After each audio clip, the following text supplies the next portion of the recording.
Hello there, killer awesome truckers. It's time for another episode of Big Rig Bonanza, where we take a look at some interesting TikTok shorts and whatnot of truckers doing things that they shouldn't do and people doing things around trucks that they shouldn't do, and maybe just some interesting things that are trucking related. So let's take a look and see what we have for this week.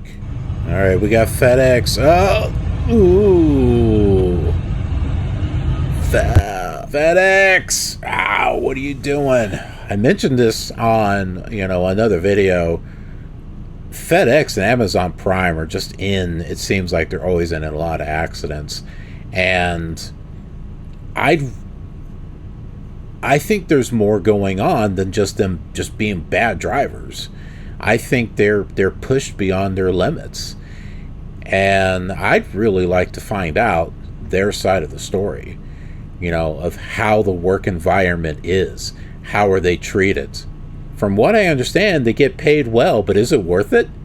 Is it worth making that extra money if you're putting yourself, your safety, and other people's safety at risk on the road? I mean, you might as well just take that money and throw it away because it means nothing if you wind up getting into an accident. So, I don't know. Think if you're driving for FedEx and Amazon Prime and they are pushing you beyond your limits, maybe it's not worth it. Where's he going? One mad trucker. WJLA in Washington, D.C. actually this guy's going to pass on the right. Yeah, it's two Swift drivers. I never threatened to quit over Comey. He is that upset. The same Washington Post that everyone's I going see him. That is amazing. Look at that shirt. Look at that. He's over on the right. And they're all what they're talking about. They're all governed. Yeah, slow back down. He's probably kicking up some of that stuff. That before Comey was fired, the Come on, same Swift. Washington Post furor over Comey firing droves the news that he saw. I don't know where the white car's going to go. All three trucks are governed. Do you see how they can't even pass each other? Like that. That guy was mad. Yeah.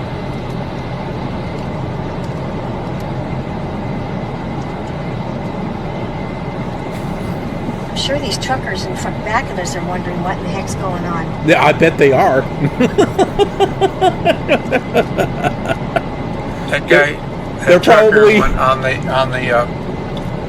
Shoulder. the shoulder. Yeah. Went all the way. Yeah, let these What he's doing, he's holding up the Swift guy. Of course he is. He's making the Swift guy stop. Yeah. Give him the thumbs up when you go by. Okay, hold on, honey. Let me just. Hold on, honey. Hold on. Hold on, honey. Hold on, honey. Let me get along this side. Oh man, freaking Swift. Oh man, Swift, man, you're making me look bad here. For those of you who don't know, I worked for Swift for OTR for a couple of years. Yes, I had my bonehead moments. I mean, I was new. The training was kind of meh. I'm trying to figure things out on my own. But all things considered, I think I did pretty well. Was I, the greatest? No. But I didn't pull crap like that on the road. And all three trucks were governed at one speed or another. I guarantee. For company trucks, Swift is governed at 65 when you're on cruise control. And the other one is trying to pass, but I know he's governed. So all of these trucks are like in the wrong. They're all in the wrong. I mean, this truck over here is Frey Miller, all right? Now he look how long it takes for him to pass. He's governed too. But he's probably governed at like 68 or something like that. But you can see that the Swift truck in the passing lane, he's probably using the passing feature. And so he's going probably 67. And he's probably trying to pass the other Swift driver. And he's struggling. He's struggling to try to do that. But then Frey Miller just and he shouldn't be doing this. I kind of wonder, I don't think Frey Miller was slowing down to try to cause the Swift driver trouble. I think he was slowing the Swift driver down so that, because that's what that Swift driver should have done, at least, instead of blocking everyone, is at least slow down and let that other Swift driver go. And that's probably what that Frey Miller guy was doing. You know, he was just like, you know what? If you're not going to clear this situation, I'll clear it. So he got, and maybe that's why he went around. It wasn't so much to pass. It was to get around that Swift driver, force him to slow down, so that way the other one could go. I mean, I know, definitely the two Swift drivers are at fault. I think Frey Miller was doing what he had to do, not just to pass, but to get the situation. Who knows how long they were at it doing that stuff. But the Swift driver that was trying to pass, look, if you don't have the speed, don't pass. All right. I don't care if you're going 66 miles per hour or 67. Don't try to pass someone that's going 65. All right. You need speed. If you're not going to have the speed to pass, don't do it. All right. You're not going to get there any quicker. Ooh, getting fuel. Flying J. I see where this is going. Dang. Woo-wee! $1,000. Woo-wee. Oh man. I hope that person's a company driver, and that doesn't, you know, if they're a company driver, they don't have to pay for that fuel. But owner operators, man, I feel for you. All right. I feel for you folks, and having to pay these high gas prices. And, you know, if you own your truck, I guess that's not so bad, because at least you don't have a truck payment. But you still got to have that money to be able to, you know, make repairs and stuff on your truck. And you don't want your truck to be down, you know, that long, because you got to make that money, right? Because you got to make the insurance payments and everything else. That's why I'm not sure if I would do owner-operator. I'd like to own my own truck and have that flexibility, but I don't know. But my goodness, the freaking prices. Wow. I haven't quite hit $1,000 when fueling, but I got close. I was like over $900. Pretty sure. It was definitely over 800, but I'm pretty sure it was, because I was like, "Ooh, come on, $1,000, come on!" It didn't quite get there, you know. And as a company driver, I didn't care how much it costed. Wasn't coming out of my pocket. When you in a stolen truck with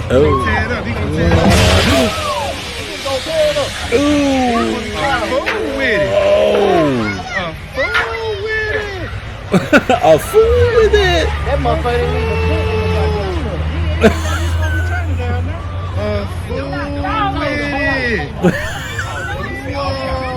even All right, hold on. We got to look at this again. Hold on, let's pause it. All right, tight corner. Okay, tight corner. So he's trying to swing wide. All right, but that corner is really sharp. You can see he's trying to turn into the other lane. Where's his tandems at? They're not all the way back. He should have gone into the left lane here. What is that, a jug handle? Yeah, he should have came over here into the left lane and then gone around. So an experienced driver would know that, because that's really the only way that you're going to be able to get around. So sometimes you're just going to have to stop there in that right lane until this is clear over here. Well, here's another thing too. Do you notice he's making a right on a red? Because see, it's green going this direction. So if he had waited, he could have come out here into the left lane and did a really wide turn to get around that traffic light. But Yeah, it looks like he's more on the curve and maybe rubbing up against the light, the traffic light there. Obviously, he tore something up because there's stuff flying off of there.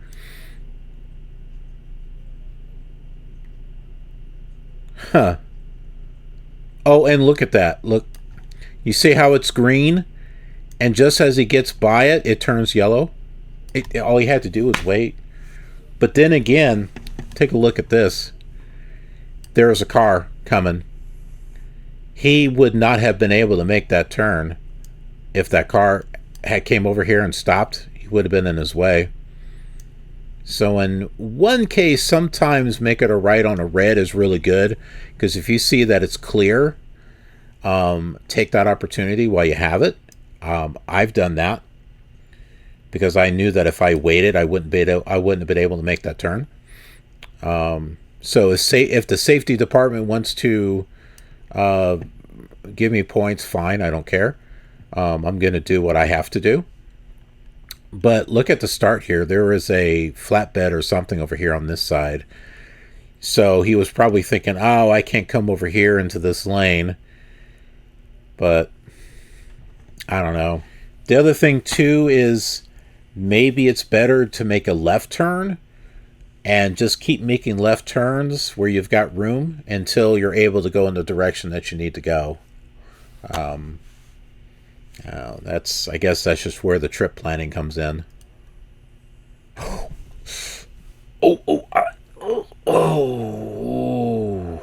Oh, man. Of course, if something bad would have happened, there wouldn't have been a video, but wow. All right, okay, got cars coming by. Everything looks fine. Freaking four-wheeler. I mean, seriously. Oh, man. Don't do that crap. Oh, man. Yeah, the car didn't want to be stuck behind the semi, obviously, but still, that is just a freaking dick move right there. Okay, so down in Texas, they got this huge gas station called Buc-ee's. Buc-ee's, but yeah. Buc-ee's doesn't support truck drivers, nope. So I'm not going to shop at Buc-ee's. You see, truck drivers are what keep this country moving. There's no way I'm going to support a business that doesn't support truck drivers. Like, I'm not going to get any of this selection of beef jerky. Honestly, that's too much of a selection. I don't need that much beef jerky anyways. I don't need fresh bacon or this delicious brisket, these delicious brisket sandwiches. No, I don't need that. Like, Buc-ee's has too big of a selection of drinks. How do I know what to even choose? Same thing with the snacks. Like, you don't need this many snacks. And I'm definitely not going to buy an American drink holder or this marble carving of the state of Texas. And absolutely, positively no way that I'm going to check out their clothing store in here. So yeah, there is absolutely no way that I'm supporting Buc-ee's.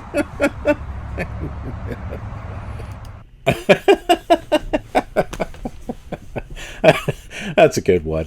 Okay. You know, at first, I was kind of irritated with Buc-ee's because of their policy of truck drivers. The thing that really bugs me is that there will be a trucker that is just bobtailing, and they don't park in the parking lot. They'll park, off to the side, maybe on a different parking lot that's nearby, and then they'll go to Buc-ee's to do some shopping. And Buc-ee's will refuse them service. They're not even parked there at the Buc-ee's. They're in a different parking lot, and they still refuse.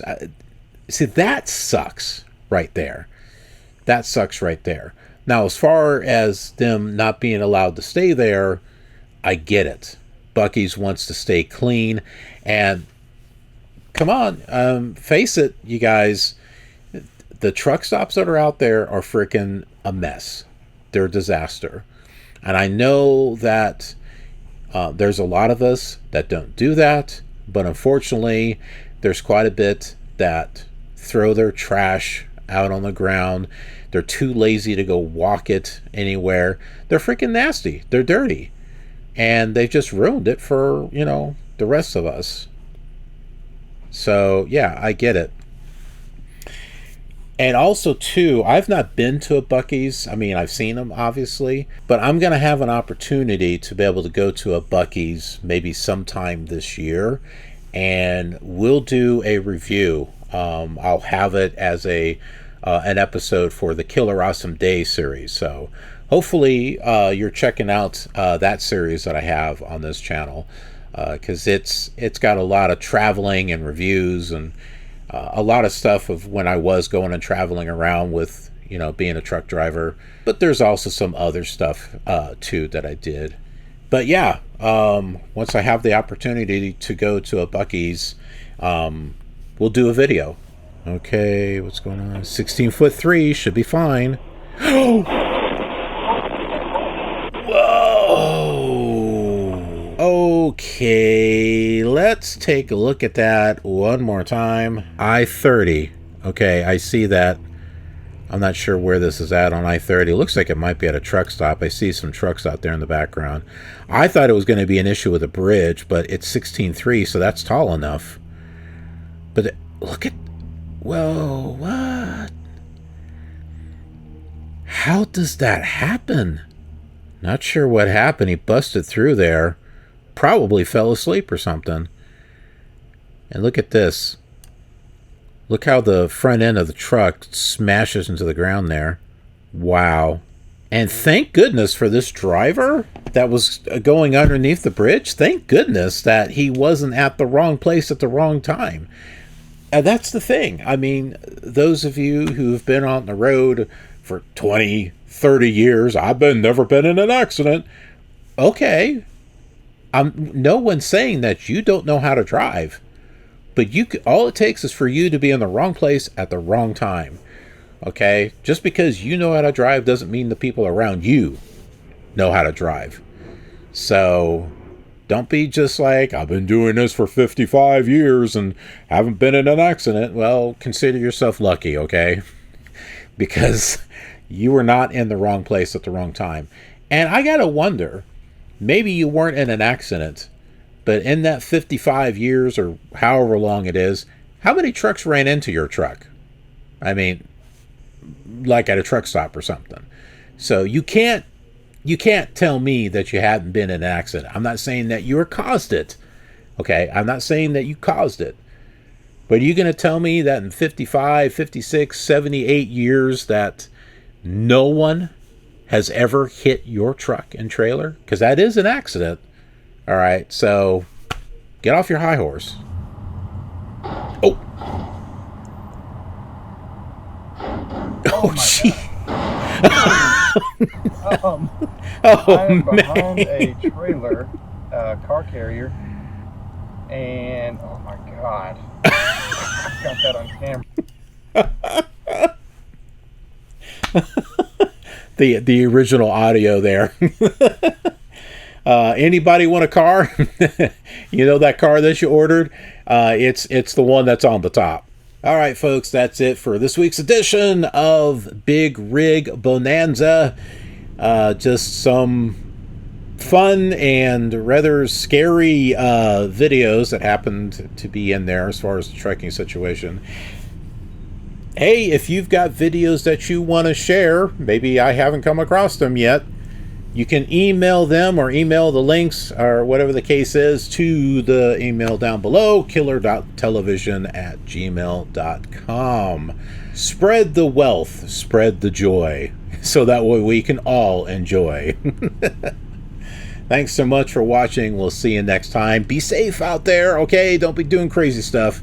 Have a killer awesome day.